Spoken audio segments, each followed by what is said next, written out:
Bonjour à tous et bienvenue à mon bureau. Quel que soit le produit ou le service que vous vendez, si vous voulez qu'il soit partagé, si vous voulez qu'il soit aimé, vous devez comprendre comment fonctionnent les gens auxquels vous vous adressez. Quels sont leurs réflexes, quelles sont leurs façons de s'exprimer, comment est-ce qu'ils discutent entre eux, comment fonctionne finalement la société dans laquelle vous évoluez en tant qu'entreprise. Dans cette vidéo, je vais vous donner une bonne pratique et une pléthore de sites sur lesquels j'aime aller pour prendre le pouls de la société, pour pouvoir comprendre dans quel univers fonctionne mon entreprise et celle de mes clients. Mais avant ça, je vais vous raconter une petite histoire pour bien vous montrer le pouvoir qu'on peut avoir quand on maîtrise bien le fonctionnement de sa société et quand on veut faire passer une idée, quand on veut la faire durer. Je vais vous parler aujourd'hui de l'histoire des parapluies. Au XIXe siècle, les parapluies étaient fabriqués avec des baleines en fer. Le fer, ça rouille. Les fabricants de parapluies avaient donc tout intérêt à ce que les parapluies des gens rouillent pour pouvoir soit les réparer, puisqu'à l'époque on faisait réparer son parapluie, soit pour en acheter de nouveaux. Donc, ce qu'ils devaient faire, c'était convaincre les gens, convaincre la société, leurs clients et leurs prospects, que ouvrir en grand un parapluie pour le laisser sécher, c'était pas une bonne idée. En le laissant bien fermé, l'eau allait rester dans le parapluie, les baleines allaient se gripper et il faudrait l'emmener réparer ou le changer. Comment faire pour que les acheteurs de parapluies aient l'idée complètement débile de les laisser rouiller? Eh bien, ils ont réfléchi et ils se sont rendus compte qu'il y avait deux facteurs dans la société du XIXe siècle qui faisaient le berceau de leur idée machiavélique.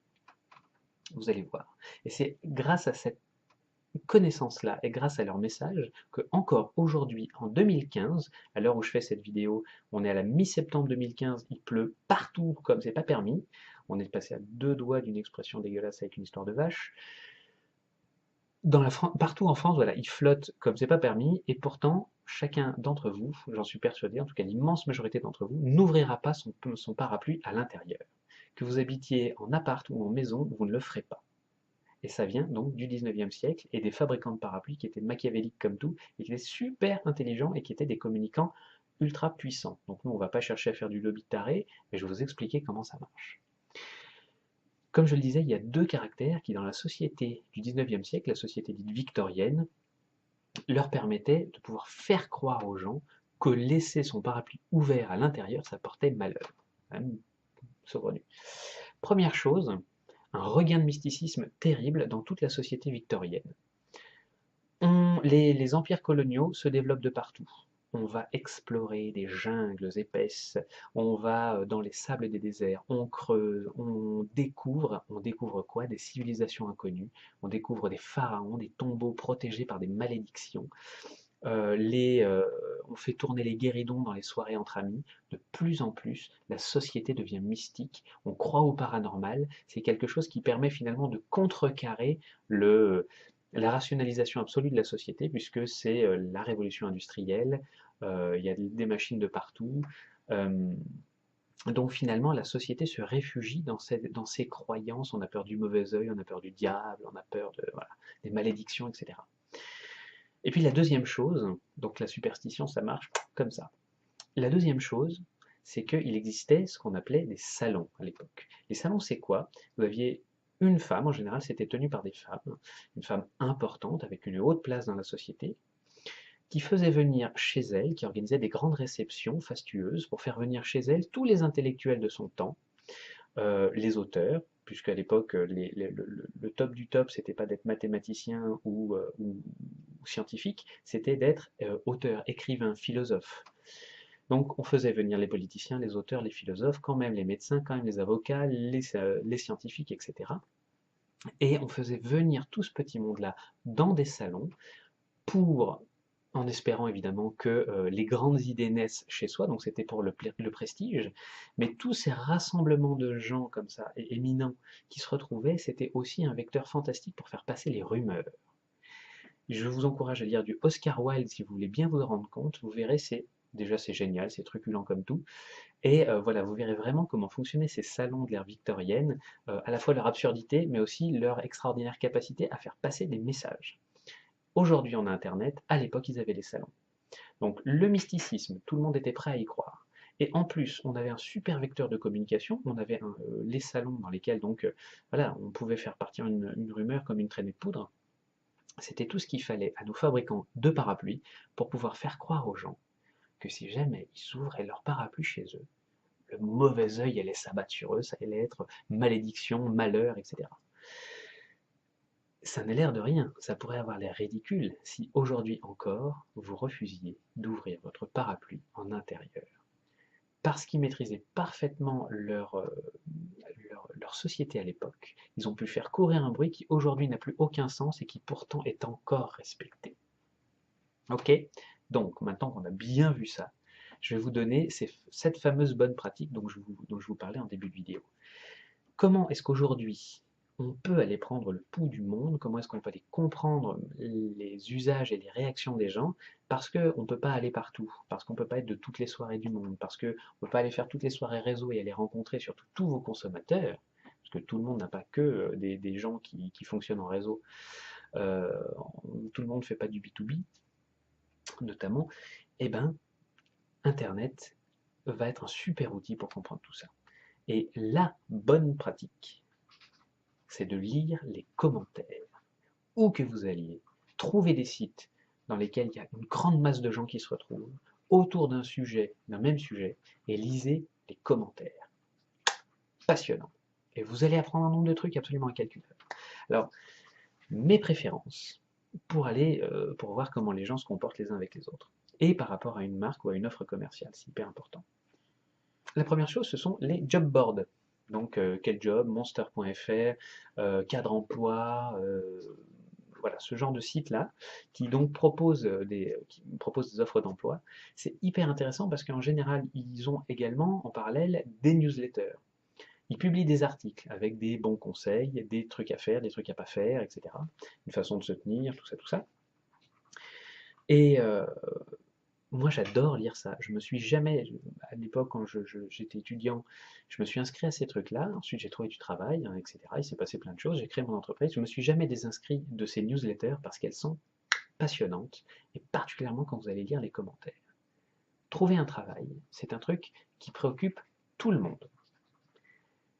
Lorsque vous avez quelqu'un qui arrive et qui leur dit voilà, faut faire ça, faut pas faire ça, voilà ce que les recruteurs aiment, voilà ce qu'ils n'aiment pas, et je me rends compte que mon micro est dans le champ de la cam.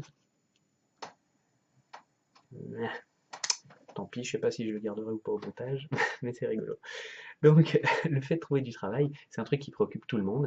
Et quand vous avez quelqu'un qui vient vous donner des conseils, vous expliquer comment ça marche, c'est la foire d'empoigne en général. C'est-à-dire que vous avez ceux qui disent ouais, c'est dégueulasse, pourquoi est-ce que moi je trouve pas de boulot? Ceux qui disent oui, absolument, c'est vrai qu'en tant que RH, nous avons tendance à recruter de cette façon. Il y a tous ceux qui disent ouais, mais c'est dégueulasse parce que c'est discriminant. Il y a tous ceux qui disent oui, et où est-ce qu'on peut apprendre à faire ça parce que moi je sais pas faire. Bref, vous avez tous les tons, toutes les préoccupations. Vous avez des gens qui viennent se faire mousser, d'autres qui viennent gueuler, il y en a qui s'en prennent à l'entreprise, on ne sait pas tellement pourquoi. Voilà, c'est hyper intéressant à regarder pour voir justement les interactions qu'ont les gens entre eux. Il y en a un qui va venir juste mettre le sou pour le plaisir, du coup il y en a 50 qui vont prendre la défense de l'auteur de l'article, enfin, c'est absolument fantastique. Donc les job boards, c'est un très très bon baromètre du monde. Deuxième chose, les magasins d'applications pour mobile. Aujourd'hui, l'immense majorité des gens, en tout cas des actifs, ont un téléphone mobile. Au moins un. Au moins un smartphone. Ce n'est pas des téléphones mobiles, c'est les smartphones qui comptent, c'est-à-dire des trucs sur lesquels on peut mettre des applications, qu'on les paye ou qu'on ne les paye pas.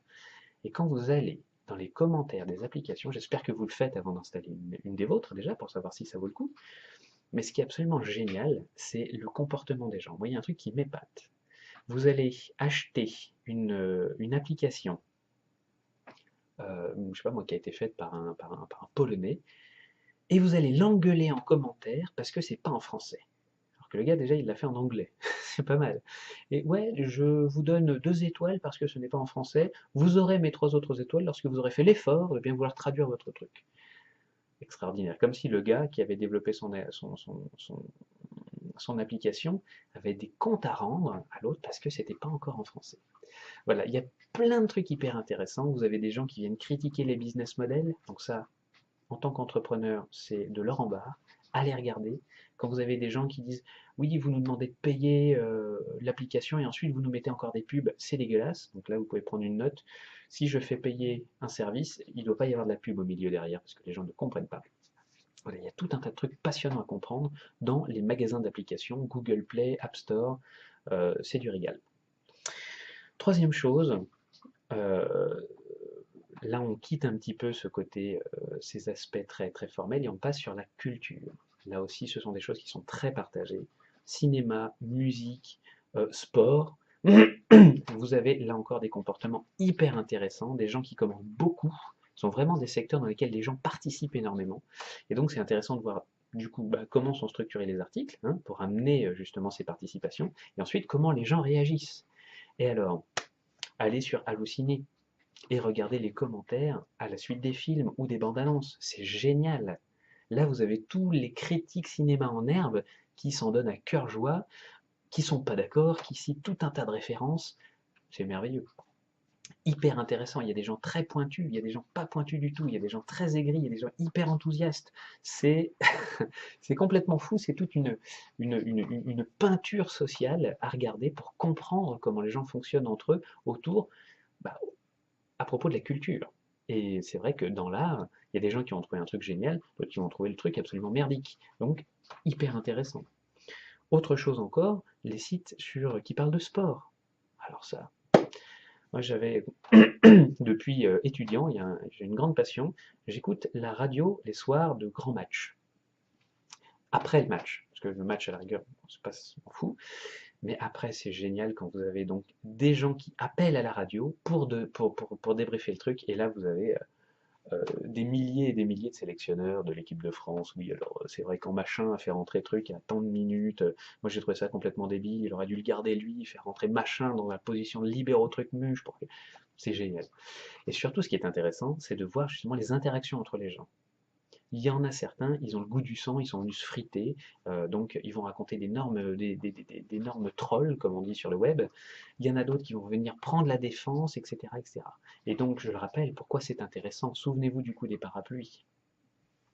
Mieux vous connaissez votre société et mieux vous pouvez communiquer auprès d'elle. Plus vous connaissez leur fonctionnement et plus vous allez pouvoir leur proposer des contenus qui leur correspondent et comprendre après comment gérer une situation. Si vous n'avez jamais vu un cas de crise euh, voilà, une communication de crise, il est vraiment temps d'aller regarder ça. Parce que le jour où ça va vous tomber sur la figure, ce sera trop tard. Il faut comprendre aussi comment gérer un succès. Peut-être que ça ne vous est pas encore arrivé, peut-être que ça vous est arrivé de façon timide, mais si jamais vous avez une super idée, vous avez un super produit, vous avez un super service, que vous arrivez ensuite à lui insuffler vraiment une âme et que le truc part, ça peut partir très vite et ça peut aussi partir trop vite. Il ne faut pas oublier qu'il y a des entreprises qui ferment parce qu'elles ont trop de succès et qu'elles ne peuvent pas assurer. Et puis, il y a une dernière chose, c'est que c'est absolument jouissif, pour peu qu'on s'intéresse à l'humain, d'aller regarder comment les gens fonctionnent, comment les gens communiquent entre eux. Et grâce tout ça, ça va aussi nourrir votre imagination, votre créativité, le partage que vous allez avoir éventuellement avec vos prestataires graphiques, vos prestataires web, vos agences de communication, vos concepteurs-rédacteurs, vos directeurs artistiques. Plus vous savez comment fonctionnent les gens, et plus vous pouvez vous reposer dessus pour faire des communications qui soient à la fois impactantes, créatives, virales, et efficaces, et qui, donc, comme je le disais au début, qui vous permettent que votre produit, votre service ou votre marque soit non seulement aimé, mais en plus partagé. Parce que si jamais, déjà si vous n'êtes pas aimé, c'est foutu. Si on vous aime mais que personne ne le lit, j'ai déjà connu des cas comme ça, produit fantastique, mais personne n'osait en parler parce que justement le site web était trop pourri, on avait un peu honte, on avait peur de se faire assimiler à un truc un peu charlatan ou je sais pas quoi. Donc j'arrête cette anecdote là, sinon je vais y passer la nuit. Il est juste, enfin de toute façon c'est juste un grand bonheur de le faire et c'est hyper important pour avoir une bonne communication qui soit créative, qui permette vraiment de pousser votre marque, de pousser votre entreprise, de la faire réussir, de la faire briller, de lui rendre justice. Et ça, je crois que c'est le principal quand même. C'est ça qu'on demande à la communication pour une entreprise, c'est de faire grimper la marque, de lui faire prendre de l'ampleur et qu'elle rende vraiment justice à ce que vous avez dans la tête. Je vous remercie d'avoir regardé cette longue vidéo. J'ai fait le choix de vous raconter une histoire pour illustrer les choses. J'espère que ça vous plaira. N'hésitez pas à me dire si ça vous a botté en commentaire de cette vidéo sur le blog ou sur les réseaux sociaux, Twitter, Facebook, tout ce que vous voudrez. J'espère donc que ça vous aura plu et je vous remercie de l'avoir regardé. À très très très bientôt. Au revoir.